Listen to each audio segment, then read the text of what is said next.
Hi guys, I remember watching an interview once where Warren Buffett was being interviewed and he posed this scenario. He said, imagine that in your current life, you get the choice of only one car for the rest of your life. That car is all you're gonna get.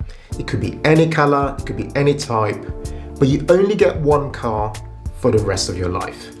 If you were in that scenario, what car would you pick and why? The point he was making is that in our lives, we only get one body and one mind. That's it. That's all we will get for the rest of our lives. Yet, in our day-to-day lives, we spend a lot of time building our careers, building our businesses, and at the same time, at a cost to our personal lives, our family lives, and we'll pursue goals such as financial independence. A lot of the time, we pursue those goals at a real cost to ourselves. We only get one body and one mind, and that's all we get on this journey. Today, I wanted to just have a candid chat with you about the importance of self-care, okay? More recently, in the current economic climate globally, we've all had to hit a real reset in our lives. Everybody has paused and had to rethink the way in which they approach their lives, okay? It's very easy for us to pursue goals and aim for things, but forget that if we don't survive, if we don't make it, if we don't stay in good health and in good self-care, we will actually not live, not only to enjoy the things we've worked so hard for, but to exist and to serve other people in our homes, in our communities, and in our lives in general. So today I want to speak to you about 5 reasons why I believe self-care is a necessity in your life and in my life, and not a luxury item, okay? My name's Ken of The Humble Penny and Financial Joy Academy. What we do on this channel is give you the tips, the insights, and the practical hacks to help you work towards a dream life of financial independence and money joy. We don't just want this goal of aiming towards financial independence to be just about money. Money by itself in a vacuum means nothing. It ultimately is connected to our lives and together should work to help us live better lives and help those around us live equally better lives also. Let's dive in now. Have a chat. I'm going to explain to you my view on self-care and how you should think about kind of rearranging your lives so that you can achieve the best outcomes for your own life right now and in the very near future. So what on earth is self-care, right? Self-care essentially is the act of being kind and loving to ourselves, looking after number one. I came across a principle recently known as the oxygen mask principle, which said essentially, a bit like you see the signs and the warning signs in aeroplanes when you walk in, that says that in the event of something happening, you must first put on your own oxygen mask in order for you to get yourself some oxygen before you can go ahead and help somebody else out.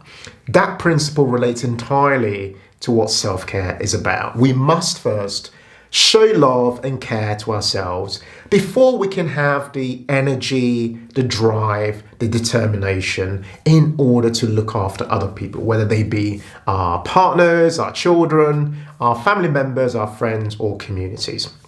So self-care should begin to rank very high. And I've personally struggled with this idea of self-care because I ordinarily just love what I do. I work, I enjoy my work, and before I know it, I get very carried away and I find that I might have skipped lunch, or I haven't drank enough water, or, I just haven't had enough sleep, So I've struggled with this, which is why I think it's a really important topic to embrace, okay? So let's begin now. And let me talk to you about the benefits of self-care first, and then I'm going to talk to you about the practical steps you can begin to start to make self-care a reality in your life today. Okay, so number one, I've pretty much touched on a little bit earlier, which is that you will live a more sustainable life. Now, life doesn't promise to be a smooth sailing one, but you will most certainly and more likely be around to enjoy the fruits of your labor. Okay, so you're more likely to essentially enjoy your life, have fun, and enjoy it for much longer by prioritizing self-care today. Number 2 is creativity and productivity. I don't know about you, but what I've personally found is that whenever I've given myself enough time to sleep, I tend to wake up a lot happier and my levels of creative output are a lot better. I know creativity is inherent within all of us. It's a bit like a muscle also, and without working that muscle of creativity, you don't generate the results you desire. And one way of doing that is to give yourself enough time to sleep where possible, such that you can start to see the benefits of better creative output. The other point to make tied to productivity is that the research has shown that over something like 50 hours per week, there's actually no difference. There are almost diminishing returns from working further hours in a week. Okay, so I'm saying this to myself also because I've found that certain weeks when I just work quite a number of hours and I find that I'm not as productive as I could be if I had just stepped back and maybe done something like 30, 35, 40 hours a week rather than kind of aiming for way beyond that. Okay, so key point here is creativity and productivity are well tied into taking things easy, giving yourself a bit more time to sleep, and focusing on using the best parts of your day to be productive rather than overworking, as some of our culture today dictates that we must do. The third is better relationships. I'm not sure if you've ever done this exercise of sitting down and writing 5 things that you are most grateful for. Whenever I've done that exercise, my family always ranks right at the very top. And what I found is that the less I prioritize self-care in my life, the more I'm actually failing my family. And this is a very important thing to note because you get agitated, you get frustrated, and there's a real cost to our relationships every single day the less we prioritize ourselves. So it's in your benefit, without a doubt, to put yourself number 1 first in order for you to see a better quality in your immediate relationships as well as the relationships with your friends and wider family members. Number 4 is higher confidence. The thing about having self-care is that it ultimately leads to higher self-efficacy, which is the belief that you have in yourself that you'll be able to accomplish various tasks as they come along or get yourself across various challenges as you face them. And with that comes the gradual belief in yourself that you are confident enough to face challenges on an ongoing basis and achieve goals in your life on an ongoing basis. You will in effect find yourself having the ability to have control over your behaviors, your motivations, and your immediate social environment. The next benefit is increased energy levels. So ordinarily we focus a great deal on managing our time day to day. Another way to look at this is to focus instead on managing your energy levels. The time that you have per day is essentially fixed, but the energy levels you have through the day can be maintained and managed through the day in order to help you achieve your goals. So better self-care ultimately leads to better energy levels, which then leads to better outcomes through your day.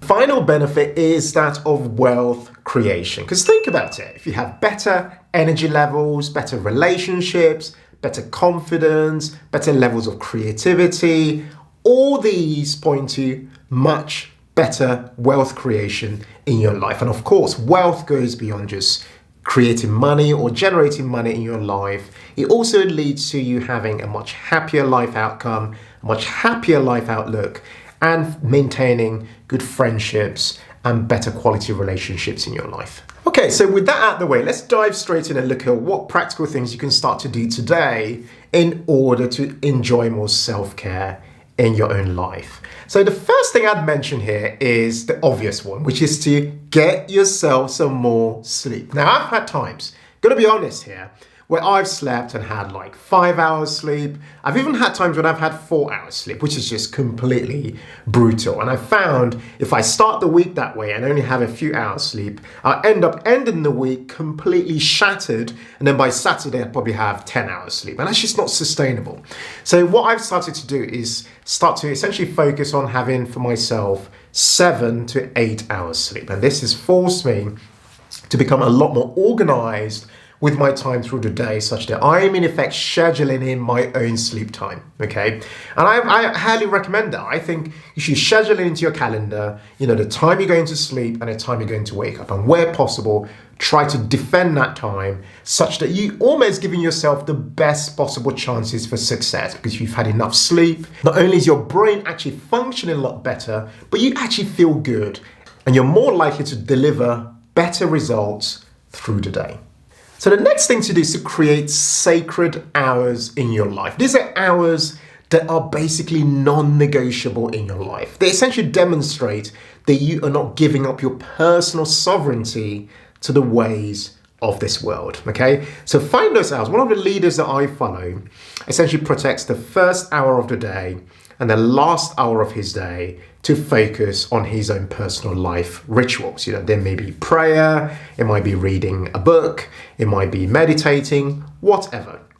The key is to have those hours, protect them, and do it consistently. I personally try to avoid looking at any form of social media in the very first hour of the day. Without doubt, I try to avoid that because in that period of time, I typically, and this is very personal to me, focus on prayer and focus on kind of me and things that I kind of want to try to achieve for the day. So the key, as I mentioned earlier, is to protect those hours and be consistent at doing it.